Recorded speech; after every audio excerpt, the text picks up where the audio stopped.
right, guys. Thank you for joining us for the Real Producers Beyond the Pages podcast. Sam Luccherini here. I've got some really special guests. We've got Tane Murphy with TM Fencing, and then we also have Bobby Armstrong with New Door Real Estate. So thank you guys for joining me. Of course.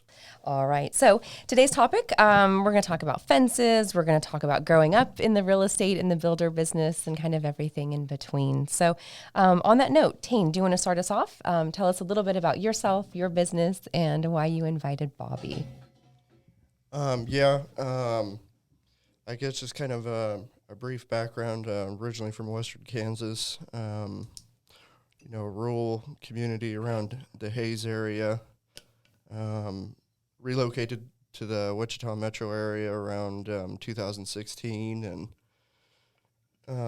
did some commercial and, residential landscaping and some fencing was included in that. And then I guess the early part of 2018, I kind of had some opportunities to get into the fencing business, and a former boss of mine was kind of transitioning, I guess, to some new things in his life. So he had some work lined out at the time, and so that's kind of how I got my start. So Okay. And so I know I met you because when I was visiting with Bobby before we told his story, what I typically do is I ask realtors who, what businesses do they use, do they trust? And that's really how we go and we find our business partners. And so that's how I learned your name, is just through this beautiful little, this wheel of appreciation, if you will. So then tell me, how long have you guys been working together? Tell me about your professional relationship, and how did you find Tane? I found Tane through the new construction site, mainly through growing up in that new construction phase. So he was referred to me from actually my brother. He goes, any fencing stuff you need done was to reach out to Tane. So got with him and almost immediately, we just clicked, and he's an easy guy to refer to. I agree. And refer out, I agree. Yeah, no, Tane, we've got a fence going to go up at my house, a small one, but pretty soon and here. He's done my personal house as well. So I highly recommend him to That's everybody. right. There's nothing better than saying, I've used this person personally. Right. And there's on schedule. Yes, for sure. Excellent communicator. So, Bobby, tell us a little bit about your history in real estate and growing up in this business. Sure. So I've only been doing the real estate sales part for about 3 years, doing a little bit of the investing side for about a year and a half, and that's with flipping homes and stuff of that nature. But brought up in the new construction kind of rental business as well, throughout a family business that's been going on for 30 years, initially with a plumbing business that turned into a new home business. And so those kind of collabed together, and real estate's basically all I know. So here I am. And I remember from, when we told your story and just from our meeting, that you were managing hundreds of doors for the family business, right? Yes. I no longer do that now. Yes. Yeah. Once you do that, you probably never want to do that again. Right. I'm completely out of that space, and I'm glad I did that. That taught me a ton, but I'm happy to be out and just be doing the sales and the investing. Very good. Now, do you think that you'll ever follow in your family's footsteps and be new home builders? I don't see that happening. No. Okay. My brother does that, or I see him doing that before myself. I like doing the sales. I like doing the investing. I don't see myself going down the new home path. Okay. Yep. No, that's fair. Because there's so many different offshoots from real estate that we can do. Right. All right. So Tane, tell us, give us a little rundown of all the types of fencing that you do, or the fencing, whether that's repairs, new builds, all of that. Just give us a quick little synopsis of the services that you do offer. A lot of our work essentially is new construction, wood privacy, wrought iron, here in Sedgwick County. Ironically enough, when we work in Reno, McPherson, kind of Harvey counties, we do a lot of residential vinyl, a little bit of chain link, residential and commercial. But I would say our bread and butter is more of new construction. We do a little bit of repairs and things when asked, but... like on other people's work or just on your own? Usually other people's. Yeah. Okay. Okay. So I know this is a silly question, but for me, in my mind, is it ROD, like ROD, or ROT, WROGHT? Which one is it? Which one is right? It's the WRO. Okay. I went like 2 years where writing contracts. I put ROD. And then my brother, I think my brother pointed it out, and he said, hey, dummy. Yeah. All right, so there you go. Now that we've taught the rest of the industry that realtor is a 2-syllable word, now we know how to properly spell wrought iron fence. Yes. Yeah. Okay. Got it. All right. So, Tane, do you have like, we always like to hear like the crazy stories, right? The ones that always stick out. Do you have like a crazy fence story? Not necessarily crazy. Probably had some crazy customers. Of course. Yes, as we all do. Not necessarily anything that would be too wonky or anything like that, but we've had situations where just through miscommunication, putting fences on the wrong property lines and having to go in and move them, and oh goodness, just kind of learning things the hard way, I guess. Sure. So yeah, those are valuable lessons. Okay, all right.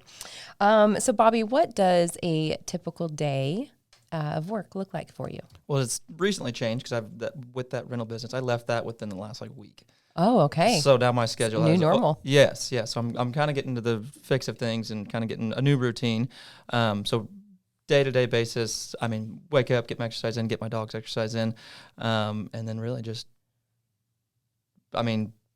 emails, handling transactions as they go. A little bit of phone calls, staying in touch with the guys I work with and the sellers I work with. So a lot of my business comes from the selling side, and a large majority of it is from the investing side. So a lot of my business is like resale duplexes, new duplexes. Mm-hmm. That's where has kind of been the majority of my business. So staying in touch with those guys and making sure the transactions are going along smoothly and all that stuff. So that's really the niche that you're honing in on, is being that advocate for investors that are sellers. Correct. Right. And then are you helping them turn around with that 1031 exchange and finding? That's been recent. So I'm learning that curve right now as well.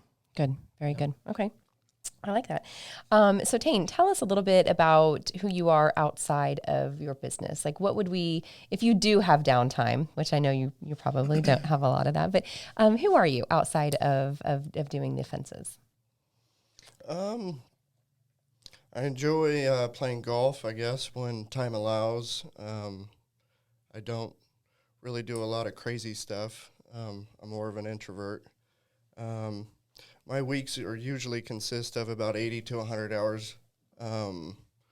So stay pretty busy. So I'm in the process of transitioning and continuing to grow, hire more people, to do more of the administrative work, contracts and things like that. Mm-hmm. So I recently got an office manager and getting her squared away. So I'm looking forward to having a little bit more free time. I guess kind of one thing that I enjoy to do is I'm kind of an antique collector. Okay, there we go. Yep, I didn't know that. I didn't know that either. Okay, see, this is why we do these Right things. on. So we get to know these. So, where are some of your favorite spots to go find some hidden gems? I get a lot of stuff from the place up in Keachai, Okay. but I go all over. If I have time, I just like to stop in. I like a lot of the old signs, oil and gas related, agriculture. But I just like the things. If you came into my house, I have stuff everywhere, and Yeah, rich with history. I've got a couple storage sheds full of a lot more stuff than I shouldn't have. But That's okay. You know what? You can have worse guilty pleasures for sure. Okay, that's neat. I like that. All right. So if anyone comes across some really cool signs like that and they're listening to this, let Tane know where to go find some of those. Good to know. Good to know. For sure. Okay. Bobby, any crazy stories that you could share from either, well, I know residential rental stories there's a plethora, but any craziest story, just anything that has to do with this real estate industry that comes top of mind for you that you want to share, make us laugh? As far as my sales goes, I talk about it with the owner and the broker. I'll go on these long stretches where I feel like I have some of my transactions go so smooth for so long, and then you just have some hiccups, whether it be repair requests, miscommunications, and stuff like that. But nothing too drastic has happened. I mean, I've had a ton of learning curves with the repair requests, with being clear on communication. I was just telling Tane we had miscommunication with a fence that we did recently. Yeah. So it's really just been trying to stay on top of things and learning to become more clear on more everything. proactive. Yes. Yeah. I haven't had anything like that's been like just out of this world crazy. That's good. Yet. That's But I'm only good. 3 It's years coming. in. That's Sure. right. It's coming. Yeah. No, being impeccable with our word is, it's one of the 4 laws. I mean, it's important and it saves a lot of headache and a lot of hurt feelings. Right. Yeah. Right. Very good. Okay, so then Tane, back to kind of the services, because I mean, I believe in you clearly, and I want the rest of the real estate industry to know, if they do have a repair request, is that something that you can handle? Is that something that, how do you want the realtors to use you? Yeah, a lot of repairs, things of that nature. If something needs to be fixed, a lot of times what we run into on new construction is where somebody maybe doing some grading work or something slides into somebody else's fence. So we go in there, we fix it for our builders and for our realtors. Things like that. We kind of slide in on days where we kind of have a short day. And then also for fill-in work, if we get a lot of rain, some of these jobs, have full yards with grass that's established. So we're able to go in and work, if it's muddy on other projects.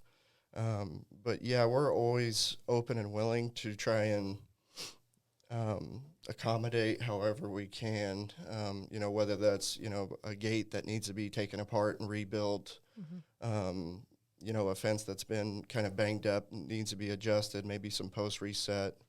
It's just a matter of finding the time to do it. And like I said, we can usually fill in. We have some open spots throughout the course of the week. So yeah, for some of those little repair requests or little emergencies. Excellent. Okay, very good. What is, Bobby, this is for you. Do you have like an unusual habit or anything absurd that you do? Good question. Like we just discovered that Tane likes to go antiquing. So anything that maybe most people don't know about you? All my stuff's pretty mundane, I'd say. We know you're a dog lover. Dog lover. Yes, you love that dog. I like my routine. I like to stick in my routine. So once I kind of find a good groove for something, I keep to it, which is, I think, pretty common. Yeah. No, nothing crazy. Nothing? Okay, Nothing. that's all right. I mean, I like to golf. I like to do all the things I do. I think are pretty. Do you guys go golf together? We have not yet. What? Oddly, we've had some opportunities. I'm giving you homework. Before the end of the year, you guys have to go golf together. Right on. You have to. I agree. Yeah, I love that. All right, so let's see here. What is, Bobby, this is for you as well. What is a word that you would use, or a couple of words that you would use to describe like the investor market, like your niche within real estate? How would you describe that today? Today, the one word is an opportunity. I love that. One word just being, if your plans to get into it for the long term, I think it's a good opportunity. Yeah. Very good. Okay. Well, let's see here. We've got a couple more questions. Anything else that you guys would like to share with our real estate community? Any asks? Anything that you want our Wichita real estate community to know about you specifically? Anything you can think of, Tane? I like the idea of having somebody, especially with kind of how a repair request can come in, and a fence is not that common of a repair request to come in. At least in my experience, it's not, because most of the stuff I've worked with is semi-new. It's nice to have somebody like Tane that you can call for that repair request, because sometimes repair requests can be challenging to find that skilled person to go into. So the right person. Right. So it kind of just goes back to, I'd like to keep him on the list. Yeah. Well, and that's key. I mean, that helps you take your business to the next level, is when you have identified and vetted and trust and have worked with your specific vendors in all the different categories.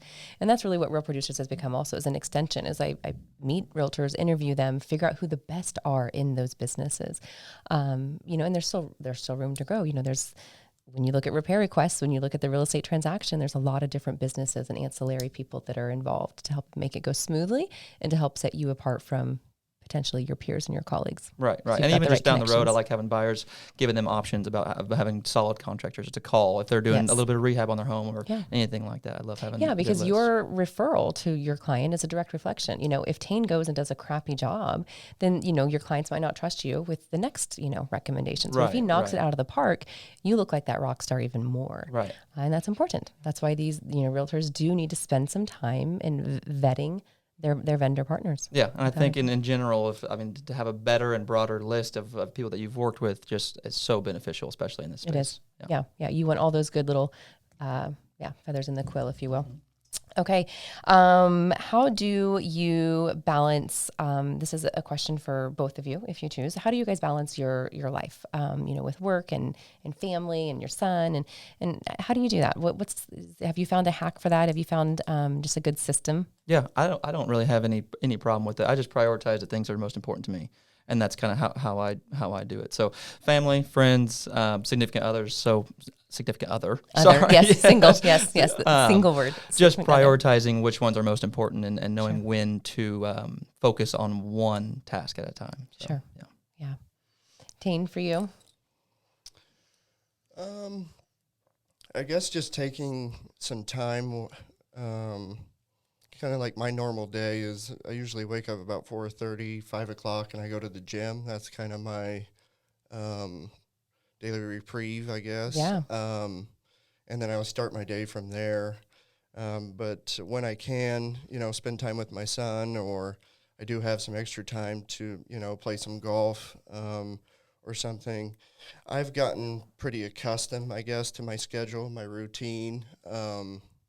I guess the cliche that hard work, there's really nothing that's going to make a difference than that, and just putting in the time, and as I've grown, I guess, is just getting used to the hours and the time and the estimates and checking job sites and pulling audibles on days like today when it rains and things of that nature. So I love it, to be honest. I enjoy it. A lot of people don't understand, my time as far as a Friday or a Saturday when they're maybe going out with friends or whatnot. I'm very comfortable just staying home and being in my home office and doing paperwork or whatever's needed. So. Yeah, building your business, because no one cares about your business more so than you. It's your baby. Yep, I love that. All right, so we've got some rapid fire questions, just like a single word answer. You guys ready for these? Sure. Okay. These are would you rathers. Would you rather be covered in fur or scales? Fur. Fur. Okay. Would you rather be in jail for a year or take a year off your life? Take a year off my life. Okay. I would agree. Okay. All right. Would you rather spend the rest of your life with a sailboat as your home or an RV? RV. I would say sailboat. Okay. All right. That maybe you should be covered in scales. And I'm kidding. Would you rather move to a new city or town every week or never be able to leave Wichita? Never leave. I would say never leave. Okay. Would you rather trade bodies with your spouse or significant other or with your child for the day? I have no child. Spouse. Child. Okay. All right. You guys, you're like, nope, don't want to be a female. Would you rather forget your partner's birthday or anniversary every year? Anniversary. Okay. Yeah. Tough one too. I know, because you're going to be in the doghouse no matter what. Yeah, I would say birthday. Okay. You'd rather forget the birthday? Yeah. Yeah. And make the anniversary more special. So you must be a romantic. Okay. Would you rather lose the ability to read or to write? Right.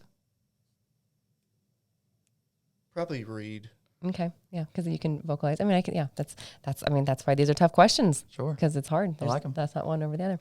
Okay. Well, thank you for playing along. I know that was a little out of the box, but thank you guys for being here. I appreciate both of you with your support and your participation with Real Producers, and I couldn't do it without amazing realtors and partners like you guys. So thank you for your time, and have a great day. Of course. Thanks for having us. Thank you.